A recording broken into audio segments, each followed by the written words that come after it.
हम एक जो बेसिक मिस्टेक हमेशा हर पल हरदम जो करते आए हैं वो है कि हम अपना हार्ड अर्न मनी किसी ऐसे पर्सन को दे देते हैं जो कहीं ना कहीं ब्रोकर या सब ब्रोकर या एजेंट होता है। वो चाहे हो सकता है अपने आप को ब्रोकर ना कहता हो, फाइनेंशियल एडवाइजर कहता हो, मगर उसका वेस्टेड इंटरेस्ट उसके अपने प्रोडक्ट में होता है। आज हम इस एपिसोड में ये गलती समझने की कोशिश करेंगे कि ये पहली मिस्टेक अगर हम रोक दें तो कहीं ना कहीं हमारी फाइनेंशियल प्लानिंग और पोर्टफोलियो बिल्डिंग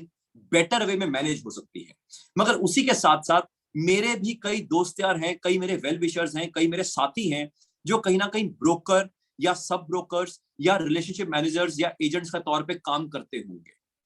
मेरी रिक्वेस्ट या मेरी विनती उनके साथ ये है कि काइंडली इस वीडियो को देख के आप नाराज मत हो, मगर इसको एक पॉजिटिव मैनर में लीजिए कि आने वाले समय में हमें भी अपनी कैपेबिलिटीज बढ़ानी पड़ेंगी, क्योंकि जैसे हम आज तक बिजनेस कर रहे हैं आने वाले समय में वैसे हम बिजनेस नहीं कर पाएंगे।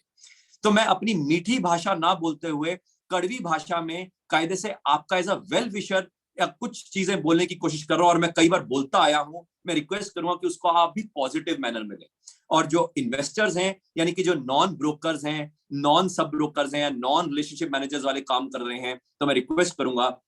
इस पर्टिकुलर वीडियो पे जो मिस्टेक है जो मैं बताने की कोशिश कर रहा हूं उसके ऊपर काइंडली बहुत जोरों शोरों से अमल कीजिए।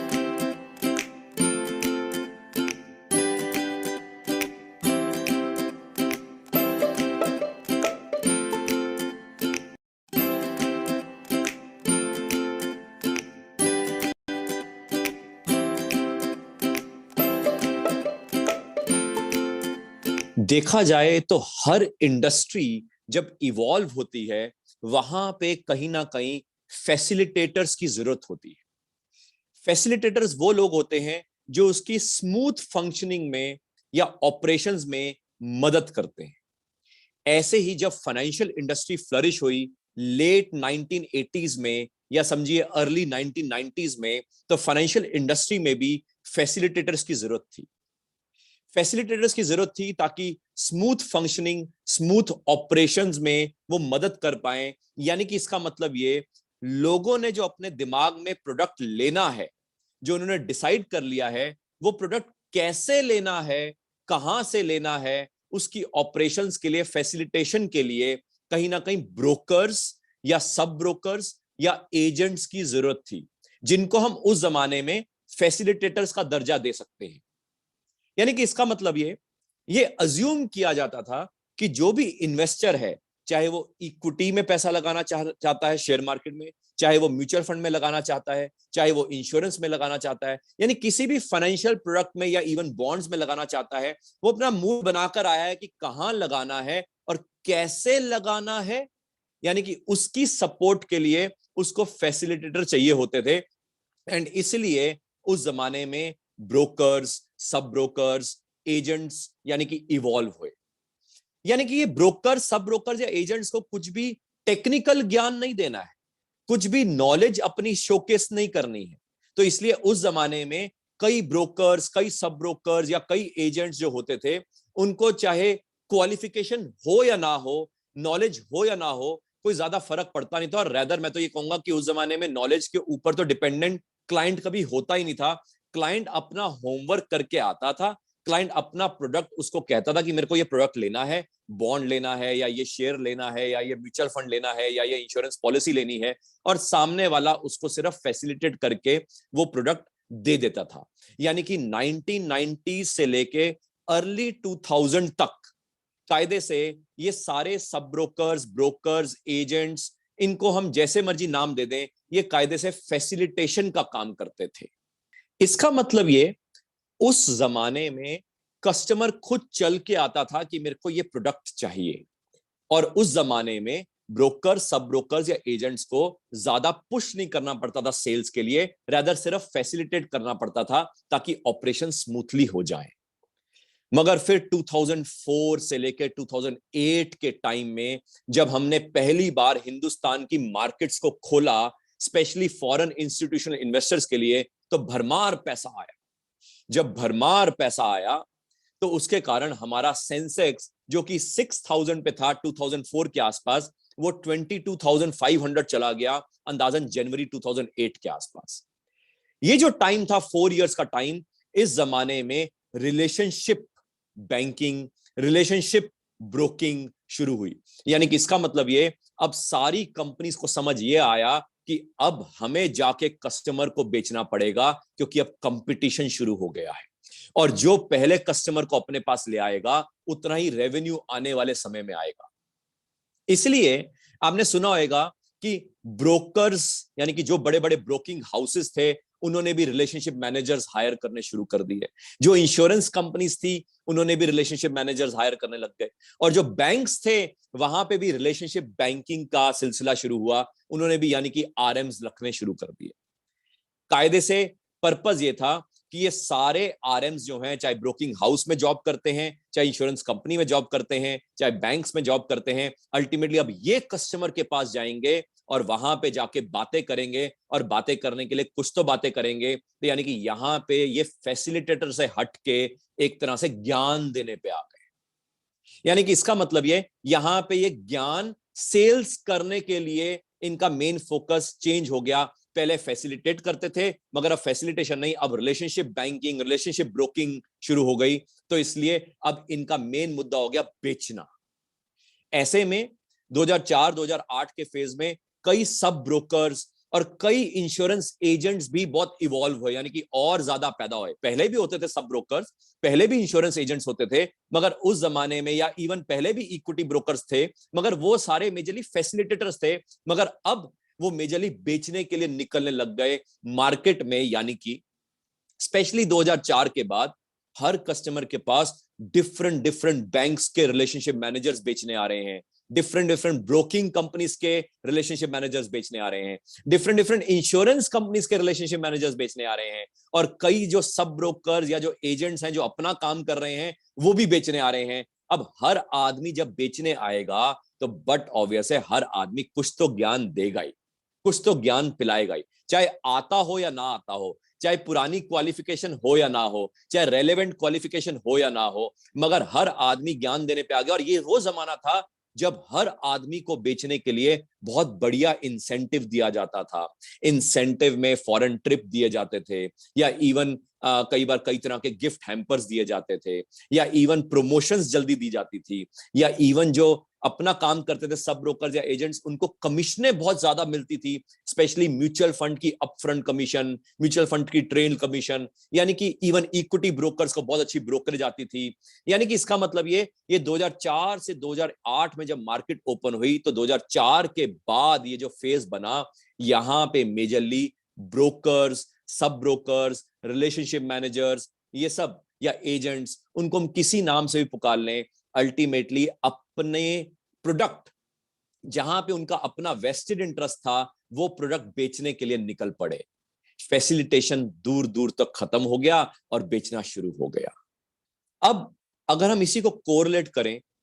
हमारे हिंदुस्तान में 2004 के बाद जब मार्केट्स फ्लरिश हुई, तो कॉमर्स की भी वैल्यू शुरू हो गई। पहले, उससे पहले कॉमर्स में मेजरली लोग या तो चार्टर्ड अकाउंटेंसी करते थे, या सीएस करते थे, या कॉस्ट अकाउंटेंट बनते थे, मगर अब समय आया एमबीए फाइनेंस का। यानी कि कॉमर्स की वैल्यू बढ़ी, और कई बच्चे बीबीए में, बीकॉम में आने लग गए, और उसका बीबीए बीकॉम के बाद मेजरली एमबीए फाइनेंस करने लग गए। मगर देखा जाए तो जितने भी बिजनेस स्कूल्स हैं,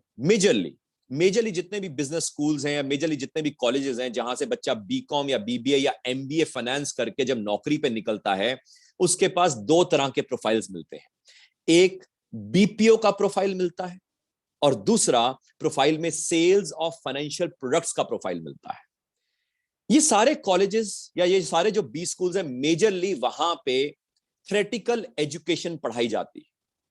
पढ़ाने वाले हमें पता ही है कि नॉर्मली पढ़ाने वाले लोग कौन होते हैं, एंड वो जो पढ़ा रहे होते हैं मेजरली पावर पॉइंट प्रेजेंटेशन से म्यूचुअल फंड सिखा रहे होते हैं, different types of mutual funds वगैरह वगैरह, या इंश्योरेंस के प्रोडक्ट सिखा रहे होते हैं, या मेजरली इक्विटी को भी पावर पॉइंट प्रेजेंटेशन से सिखा रहे होते हैं। यानी कि सब इतना थ्योरेटिकल सिखा रहे होते हैं कि वो बच्चा इतनी थ्योरी सीख के जब नौकरी करने निकलता है, एमबीए फाइनेंस करके या बीकॉम करके या बीबीए करके, अल्टीमेटली उसको दो तरह की नौकरी मिलती है, या तो बीपीओ केपीओ की नौकरी, यानी कि बीपीओ केपीओ, या सेलिंग ऑफ फाइनेंशियल प्रोडक्ट्स की नौकरी, जिसमें वही बच्चा कहीं ना कहीं किसी ब्रोकिंग हाउस में या किसी इंश्योरेंस कंपनी में या किसी बैंक में कहीं ना कहीं रिलेशनशिप मैनेजर का काम कर रहा होता है, यानी कि सेल्स कर रहा होता है। या इनमें से कई लोग ऐसे भी होते हैं जो शायद पूरी अपनी पोस्ट ग्रेजुएशन खत्म भी नहीं करते हैं, तो वो अपना कहीं ना कहीं अपना ही बिजनेस शुरू कर लेते हैं। या इनमें से कई लोग ऐसे हैं जो 3 4 5 10 साल नौकरी करके अल्टीमेटली अपने कस्टमर्स को इकट्ठा करके वो अपना काम शुरू कर देते हैं, जिनको हम सब ब्रोकर्स या एजेंट्स भी कहते हैं।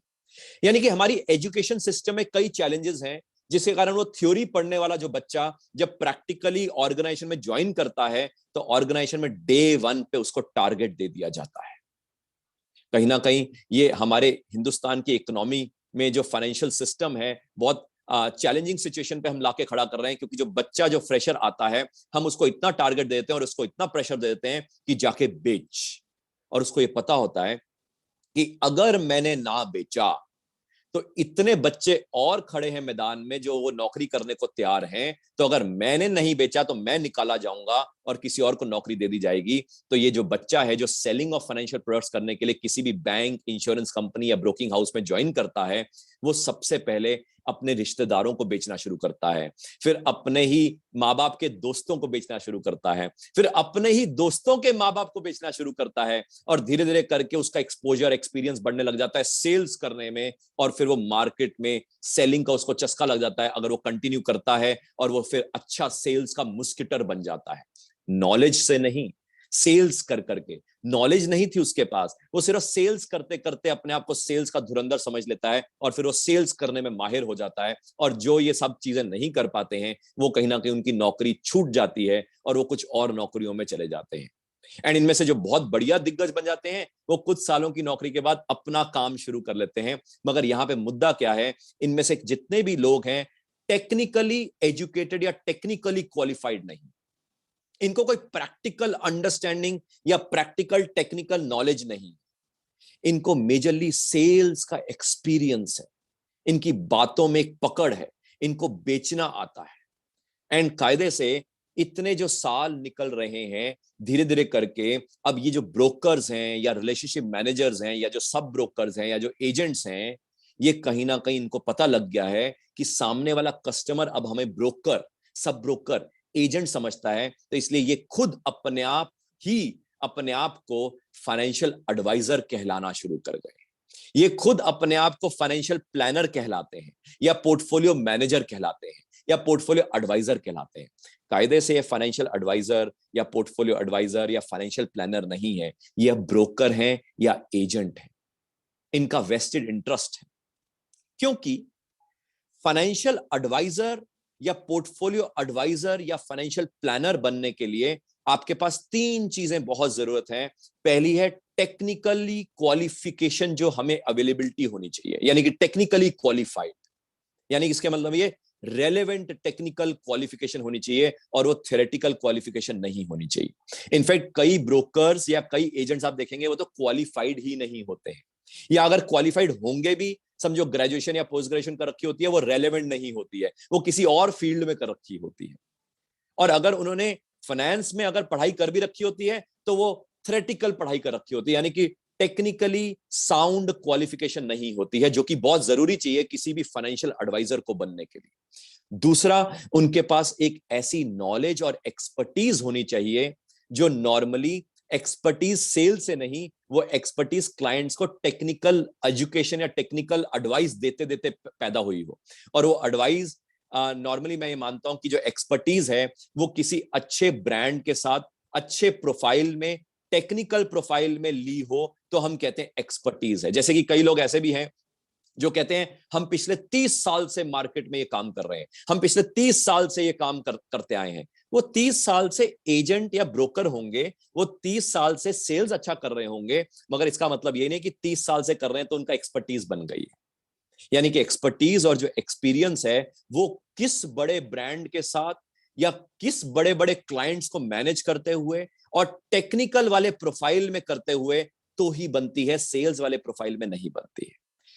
तीसरा मेन एक और चीज है फाइनेंशियल एडवाइजर कहलाने के लिए, वो है कि आपका कहीं पे भी वेस्टेड इंटरेस्ट नहीं होना चाहिए किसी भी प्रोडक्ट को बेचने के लिए।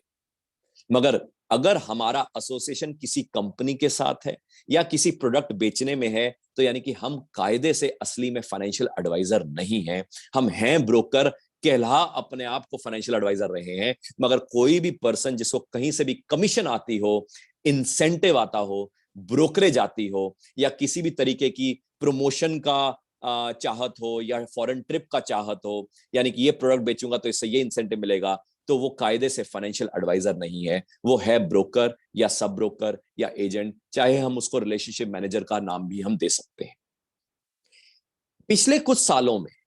दिक्कत यह है कि स्पेशली जो इन्वेस्टर है वो कहीं ना कहीं इन सारे ब्रोकर्स या एजेंट्स या सब ब्रोकर्स या जो रिलेशनशिप मैनेजर्स हैं उनसे एडवाइस लेने लग गया है। ये जो एडवाइस वो दे रहे हैं वो टेक्निकली साउंड नहीं है, और हमें लगता है कि शायद उसको आता है, क्योंकि देखा जाए तो जितने भी रिटेल इन्वेस्टर्स हैं, कितने लोगों को असली में मार्केट्स की नॉलेज होती है? बहुत ही रेयर। एंड जो लोग थोड़ी थोड़ी अपनी नॉलेज लेने की कोशिश करते हैं वो भी गलत माध्यम से लेने की कोशिश करते हैं, जैसे यूट्यूब के चैनल से या मीडिया चैनल से, या लेटे से कुछ किताबें पढ़ के या कुछ कोर्सेस करके, एंड उनको लगता है कि उनको थोड़ी नॉलेज हो गई है, मगर वो ऑथेंटिक नॉलेज होती नहीं है। एंड वो भी बहुत कुछ लोग हैं जो ऐसा करते हैं, मगर बाकी मेजोरिटी के जो लोग हैं वो तो ये भी नहीं करते, यानी कि उनके पास तो वैसी ना तो क्वालिफिकेशन वैसी होती है ना नॉलेज होती है, तो उनको लगता है कि जो सामने वाला आदमी है उसको शायद ज्यादा नॉलेज है, यानी कि वो जो ब्रोकर है या जो सब ब्रोकर है या जो एजेंट है या जो रिलेशनशिप मैनेजर है उसको कुछ कुछ बातें तो आती है मार्केट में, वो इतने लोगों से उठता बैठता है, तो हम ये सोच लेते हैं कि इसको नॉलेज है। अब क्या है ना, रिटेल इन्वेस्टर को कुछ आता नहीं है, और ब्रोकर सब ब्रोकर एजेंट या रिलेशनशिप मैनेजर को कुछ खास ज्यादा आता नहीं है, तो अगर वो कुछ भी दो तीन बातें बोलेंगे और प्रोडक्ट बेच देंगे तो हमें लगता है इसी को नॉलेज होगी, तो ये सही बोल रहा हो। इसका मतलब ये हम इन द रीसेंट टाइम्स एक बहुत बड़ी गलती क्या कर रहे हैं कि हम अपना hard earn money financial planning के नाम पे, पोर्टफोलियो एडवाइजरी के नाम पे, हम ब्रोकर सब ब्रोकर्स एजेंट्स या रिलेशनशिप मैनेजर्स को दे रहे हैं। अब यहां पे एक और गलती, ये जो रिलेशनशिप मैनेजर्स हैं जब कुछ साल गुजार लेते हैं सेल्स करते करते ऑर्गेनाइजेशन में, तो उनका डेजिनेशन बढ़ जाता है, उनका रुतबा उनकी पदवी बढ़ जाती है, और हमें लगता है कि इनका डेजिनेशन बहुत बड़ा है तो इनको बहुत अच्छी ज्यादा नॉलेज होगी, और कई बार हम उनसे प्रभावित हो जाते हैं कि उसका फलाने का बच्चा ये लगा हुआ है या फलाने का रिश्तेदार वहां इतनी बड़ी पोजीशन पे लगा हुआ है, मगर वो इतनी बड़ी पोजीशन पे सिर्फ नॉलेज के कारण नहीं, वो एक्चुअली सेल्स करने के कारण लगा है। उसने अपने सेल्स के टारगेट पूरे करे हैं, इसलिए उसकी प्रमोशंस बढ़ी। मैं ये नहीं कह रहा कि उनके पास नॉलेज बिल्कुल नहीं होगी, हो सकता है उनमें से किसी के पास होगी, मगर उनका वेस्टेड इंटरेस्ट साथ में वो प्रोडक्ट बेचने का है, जहां पे उनकी प्रमोशन या इंसेंटिव पूरा होगा। ऐसे ही कई हो सकता है ब्रोकर्स या सब ब्रोकर्स के पास हो सकता है थोड़ी बहुत नॉलेज हो, इतने सालों से मार्केट में कर रहे हैं, मगर इसका मतलब ये नहीं है कि वो आपको ऑथेंटिकली गाइड करेंगे, क्योंकि उनका वेस्टेड इंटरेस्ट कहीं और है। एंड हम जितने भी लोगों से ये जो एडवाइस ले रहे हैं, या तो हम सोचते हैं कि हमारा दोस्त है, हमारा रिश्तेदार है, या हमारे रिश्तेदार या दोस्त का किसी का नोन है या किसी का रेफर्ड है, ये सारे लोग अल्टीमेटली किसी वेस्टेड इंटरेस्ट से हमारे पास आ रहे हैं। वो पहले अपना वेस्टेड इंटरेस्ट को देखेंगे, एंड हमारा हार्ड अर्न मनी वो ऐसी जगह लगा देते हैं जहां पे रिटर्न आए या ना आए ये हमें बाद में पता लगता है। मगर थैंकफुली थैंकफुली हिंदुस्तान की इकोनॉमी में इतनी मस्त ग्रोथ हो रही है because of the major demographics जो हमारे हिंदुस्तान की इकोनॉमी की है, कि ओवरऑल मार्केट्स फ्लरिश करती ही करती हैं आने वाले कई सालों में। तो इसलिए over a period of years, यानी कुछ सालों में अगर कोई भी प्रोडक्ट हमें कोई बेच के गया हो, उस पे कुछ ना कुछ सालों में कुछ ना कुछ रिटर्न आ ही जाता है। यानी कि वो रिटर्न उनके प्रोडक्ट के कारण नहीं आता, वो रिटर्न उनकी एडवाइस या उनकी एक्सपर्टीज के कारण नहीं आता, वो रिटर्न हिंदुस्तान की इकोनॉमी और हिंदुस्तान की मार्केट जो अपने आप में फ्लरिश हो ही रही हैं और होंगी उसके कारण आ जाता है। इसीलिए आपने सुना होगा ये ब्रोकर, ये सब ब्रोकर, ये एजेंट, ये आरएम जब हमें कुछ भी सामान बेचने आते हैं वो कहते हैं सर लॉन्ग टर्म के लिए रहना। एंड बार बार जब मार्केट धोखा दे रही होती है तो बार बार वो क्या कहते हैं, एवरेज कर लेना, एवरेज करते रहना। जो भी मार्केट लिंक प्रोडक्ट होंगे जैसे कि यूलिप होगा या म्यूचुअल फंड होगा या इक्विटी होगा या बॉन्ड्स होगा, कायदे से इंश्योरेंस में तो कह ही नहीं सकते कि एवरेज कर लो, क्योंकि वहां पे तो एक तरह से अलग मार्केट चलती है। इसका मतलब ये over a period of years Hindustan की इकोनॉमी फ्लरिश कर रही है, मार्केट्स फ्लरिश कर रही हैं, और कभी कभी ऐसा हो जाता है, कभी कोविड आ जाता है जिसके कारण इतने पैसे छाप लेती है सारी देश की इकोनॉमीज कि इतना पैसा छापने के कारण मार्केट्स में अपने आप सारे शेयर, सारे म्यूचुअल फंड, सारे यूलिप, सारे बॉन्ड्स सब बढ़ जाता है। और हमें लगता है हमारे एडवाइजर, हमारे सो कॉल्ड एडवाइजर ने हमें जो नॉलेज दी थी उसके कारण ये प्रोडक्ट बढ़ा। नहीं, उसकी नॉलेज के कारण नहीं बढ़ा, उसकी एक्सपर्टीज के कारण नहीं बढ़ा, ये तो मार्केट ने सारों की झोली में प्रसाद डाल दिया। इसका मतलब ये मोस्ट ऑफ द टाइम जो हमें कई सालों के बाद रिटर्न आ जाता है थोड़ा बहुत, वो इसलिए आ जाता है क्योंकि इकोनॉमी और मार्केट ने खुद रिटर्न दिया होता है। एंड कई बार जब हमें प्रोडक्ट्स में रिटर्न नहीं आता है तो हमें क्या कहा जाता है, लॉन्ग टर्म और लॉन्ग टर्म और एवरेज। और यही गलती अगर हम बार बार करते रहेंगे, हमारा फाइनेंशियल प्लानिंग और पोर्टफोलियो बिल्डिंग कभी भी रॉबस्ट नहीं बन पाएगा।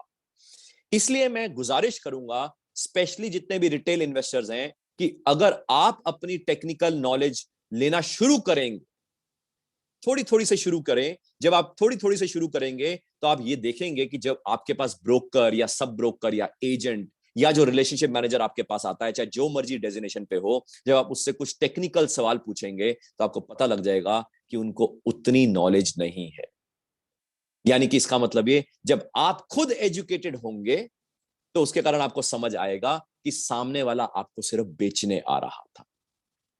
यहीं पे साथ में मेरे कुछ दोस्त यार हैं, कई मेरे रिश्तेदार हैं, कई मेरे वेल विशर्स हैं, जो ब्रोकर्स हैं, सब ब्रोकर्स हैं, एजेंट्स हैं, रिलेशनशिप मैनेजर्स हैं, सीनियर पोजीशंस पे भी हैं। मैं उनसे हाथ जोड़ के गुजारिश करूंगा कि प्लीज मेरी बातों को माइंड मत करना, मगर मैं as a well wisher in the financial markets, मैं शायद आपको भी ये कहना चाहता हूं कि आने वाले समय में जब मार्केट में रिटेल इन्वेस्टर नॉलेजेबल बनेगा धीरे धीरे करके, तो आप सारों को भी अपना दायरा चेंज करना पड़ेगा। आप सारों को भी कहीं ना कहीं वेस्टेड इंटरेस्ट को छोड़ना पड़ेगा, क्योंकि अब तो टेक्नोलॉजी ड्रिवन इतना ज्यादा चल रहा है कि कहीं ना कहीं टेक्नोलॉजी कहीं आपको रिप्लेस ना कर दे। क्योंकि अगर डिजिटाइज या टेक्नोलॉजी ड्रिवन अगर ये सारे प्रोडक्ट्स अवेलेबल हो गए जो आप बेच रहे हैं, तो आप क्या करेंगे बाद में, क्योंकि प्रोडक्ट्स तो वो टेक्नोलॉजिकली या डिजिटली बिक रहा होगा। इसलिए आपको सोचना पड़ेगा कि क्या हमारी क्वालिफिकेशन रेलेवेंट है, अगर हमने क्वालिफिकेशन ली हुई है। और अगर नहीं है तो कल को वन फाइंड डे जब क्वालिफिकेशन रेलेवेंट मांगेगा ना इन्वेस्टर, तो आपके पास होनी चाहिए। और अगर क्वालिफिकेशन नहीं है तो यानी कि आपको क्वालिफिकेशन लेनी चाहिए, वो भी रेलेवेंट वाली। क्वालिफिकेशन के साथ साथ एक्सपीरियंस और एक्सपर्टीज टेक्निकल वाला आपको आज से शुरुआत करनी चाहिए, क्योंकि वन फाइन डे जब आप रिप्लेस हो रहे होंगे, यानी कि जब आपका मन करेगा अपना काम करने का, या आप में से कोई लोग जो अपना काम कर रहे हैं, जब वन फाइन डे आपको लगेगा कि ये तो टेक्नोलॉजिकली डिजिटली प्रोडक्ट ले लेगा, तो मेरे पास क्यों आएगा, मेरे को क्यों एडवाइजरी फीस देगा, तो वहां पे आपके पास टेक्निकल एक्सपर्टीज होनी चाहिए। और तीसरा, मुझे लगता है कि आने वाले समय में हम जो किसी ना किसी कंपनी का प्रोडक्ट बेचने में हमारा जो वेस्टेड इंटरेस्ट है, चाहे इंसेंटिव के लिए, प्रमोशन के लिए, कमीशन के लिए, ब्रोकरेज के लिए, हम ऐसी काबिलियत हासिल करें कि आने वाले समय में हम अपनी टेक्निकल एक्सपर्टीज और एजुकेशनल क्वालिफिकेशन के कारण हम क्लाइंट से सीना ठोक के एडवाइजरी फीस चार्ज करें। क्योंकि आने वाले समय में एडवाइजरी फीस जब आप चार्ज करेंगे, क्लाइंट आपकी एक्सपर्टीज के कारण देगा। ये वही बात है, दो तरह के डॉक्टर होते हैं। एक डॉक्टर ऐसा है जो अपनी सिर्फ फीस लेता है और हमें सॉल्ट लिख देता है और कहता है जो मर्जी दवाई ले लो जिसमें ये सॉल्ट हो। और दूसरा डॉक्टर ऐसा होता है जो हमसे फीस भी लेता है और साथ में कहता है यही दवाई लेना और बाहर मेरा काउंटर लगा और वहीं से लेना। आप कौन से डॉक्टर के पास जाना पसंद करेंगे?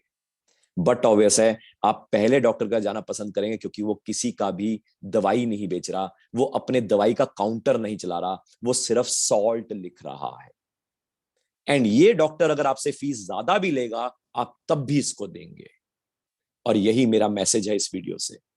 मैं उम्मीद करता हूं कि आपको समझ आई होगी कि हम क्या गलती कर रहे हैं, चाहे हम ब्रोकर हैं, सब ब्रोकर हैं, एजेंट हैं, या रिलेशनशिप मैनेजर हैं, या अगर हम रिटेल इन्वेस्टर हैं। तो अगर हम ये गलतियां करनी छोड़ दें, कहीं ना कहीं हमारी लाइफ बेटर हो जाएगी in terms of financial planning and portfolio building.